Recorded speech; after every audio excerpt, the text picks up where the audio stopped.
Hello Drive Radio fans, Richard Rush here today with my dad, John Rush, behind the camera, and it's Super Bowl Sunday, so for a quick few reviews before the game, this is the 2017 Toyota Rav4. This is the Platinum trim level, which actually is all new for 2017. Toyota's adding that Platinum name to a few of their different models. For example, the Highlanders has now a limited Platinum model, but this is actually a standalone trim package, and I guess you could say it's top of the line. Which, real quick, what else is new for 2017? Well, the Toyota Safety Sense that we've mentioned in several of our other 2017 Toyota reviews up to this point in time, which the Safety Sense includes, I want to make sure I get this right, the adaptive cruise, automatic high beams, the pedestrian and collision detection, and lane departure assist lane departure alert with assist. So, also on the on the Platinum model, really quick, and actually while we're doing this, Dad, why don't we give them a walk around? There's not a whole lot of changes from 2016 to 2017. I just kind of gave you, which is one of them is the Platinum trim level, and I'll give you some of those specifics here in just a second. And in terms of the styling, most of you are going to look at this and say, wow, this looks exactly like the same Rav4 we've been seeing for a few years now, and you would be correct in saying that. The big refresh obviously happened in 2013 with this model, with the 2014 model being a little bit, or sorry, not 2014, with the 2016 model with a little bit of a refresh, and then the 2017 model is currently right here. So 18-inch wheels, which you just saw, LED headlamps and tail lights, which it's hard to see here, but trust us, they're there. They look beautiful. Daytime running lights. We won't show you this today, but it does have the foot-activated power lift gate, which is really nice. I'll stand on the other side for the shadows. I apologize.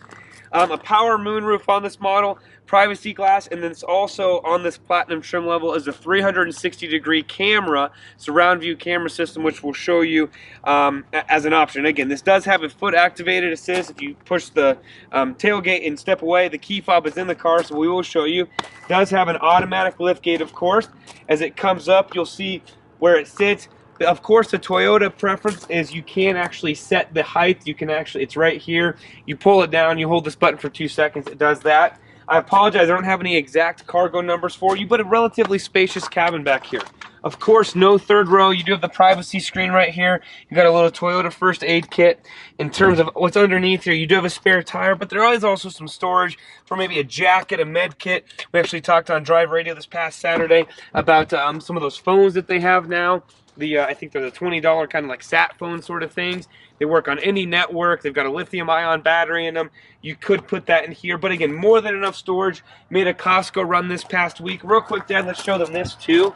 There is actually a little bit more storage right up directly behind the second row seating here. So did want to show people that. It's kind of nice, honestly, a little hidden storage not most people will know about. So with that, in terms of the overall storage capacity and capabilities, really nice. With that being said, let's pause the video. We'll hop into the back seat. All right, fans, here we are for the back seat. One thing, again, key fob is still inside. Do want to note that all of the doors on this vehicle allow you to unlock and lock the car if the key fob's in your pocket, whereas in the past on the models, it's only been on the front doors that you can do that. So we'll open this up. I do want to also point out really quick, Dad, this does come equipped with the roof rails, which is an added option on this vehicle, a really nice feature. But I'm gonna hop in really quick, show you what it is. This is set for a 5 foot, actually, I think it's set for wall, I think it's about 6'3", 6'4" individual right here. As you can still see, plenty of room, plenty of legroom, no issues. There are no vents back here. You do have a little bit of a power port. There's not a whole lot of, in terms of, I guess, creature comforts, no heated seats. You don't have any side kind of what the protectors or the what do I want to say, the sunshade. Kind of the privacy sunshade. Thank you, Dad. Sorry. You do have some cup holders here in the middle, which are right here, and I can apologize about the sun. You have 2 cup holders right here for a center armrest, but again, more than enough room here in the back seat. Plenty of room, especially even if you had a car seat, which my wife and I have been looking at these days. You want to make sure you have more than enough room, and this certainly does have that. Nice apportionments on the door. This is the Toyota Soft-Tech material, which is really nice. I really like what they've done. So with that being said, we'll hop into the front seat really quick, show you a quick tour of that, and then we'll take a quick drive in the 2017 Toyota Rav4. All right, fans, really quick interior view for you. Do want to show you the door.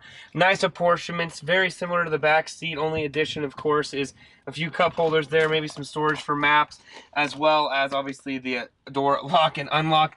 Really nice, again, nice interior that they've given you throughout. Nice storage right here. This nice, again, leather-like material, the soft tech material that Toyota puts in here is really nice. It holds up, feels good, doesn't feel flimsy or anything like that, like you're going to tear it easily. I do like this brown and black kind of contrast interior that they've done. Dual climate control will show you more of that. Two cup holders right here, as long as more storage up here. One thing I will say, iPhone 7 Plus in terms of storage, and there's not really a great place for it to sit. It will kind of sit right here, but there still is room for it to slide out there. If you do want to put it in this cup holder, you kind of can. But again, there's no fantastic place to store it, although it will fit up there in that console. So if you are a passenger, you can put your phone up there a little bit easier. Steering wheel control is very, very similar to what you've had in the past. You do have the start stop, or the one button start, engine on, engine off. The chrome shift knob right here. You do the emergency brake. Heated seats for the front and for both front passengers. In terms of that, memory seating, the rest of that's pretty much kind of history in terms of what Toyota's done with the Rav4. With that being said, let's pause the video, take a quick drive in the 2017 Rav4. All right, fans, here we are. We're going to go on our quick drive, 2017 Toyota Rav4. You got the inline four-cylinder underneath the hood. There is no longer an option for the V6 in the Rav4, which some people like, some people do not like. Really, you're going to have to be the judge. We personally love the V6 in the past. However, I'm sure for fuel economy purposes, they chose to stick with the inline four. We're going to get up here and show you a few of the safety features. I forgot to mention before, it does have a heated steering wheel along with the dual climate control and the heated seats, and again, the adaptive cruise, the front mitigation, the automatic high beams. Really nicely. About the only automatic feature it doesn't have is automatic wipers. Not a whole lot that this vehicle doesn't have. Fuel economy, we've been able to average right around 26, 27 miles per gallon, which is right around what it's rated at. I believe some of the, and this is the all-wheel drive model, I do want to point that out. I believe some of those are actually rated for right around 28, 29, but this is pretty heavily with me driving it, so I'm sure over the next several days with my dad in the driver's seat that it'll probably approach 30 very, very easily. In terms of ride quality and comfort, we really didn't have any complaints, even with the 18-inch wheels on here. I know that some reviewers in the past have had an issue with the larger wheel. You do degrade the ride quality a little bit, but I still think it's relatively quiet. It's got a nice feel, very easy steering, especially with the camera system that's on here. Makes it very, very easy to park. And actually, we'll get up here and we'll show you what that camera system does look like. We do apologize about the sunlight here. We're kind of in the high time of the day. Let me actually see if I can close this, Dad. Yeah, and maybe this will be a better view. So, I'll show you the camera system really quick. So this is the rear view system, of course. As you can see, you've got dynamic grid lines on all parts here for the backup, as well as the 360 surround view camera system, so you can back anywhere you want to. And you can put it into drive, and you can actually push the little camera button up here, and it will give you a view of what the front of the car looks like, which is a really, really nice feature rather than just the back of the car. And you can actually put it on auto so that it will actually activate when you're at lower speeds, pulling into a parking space, that sort of thing.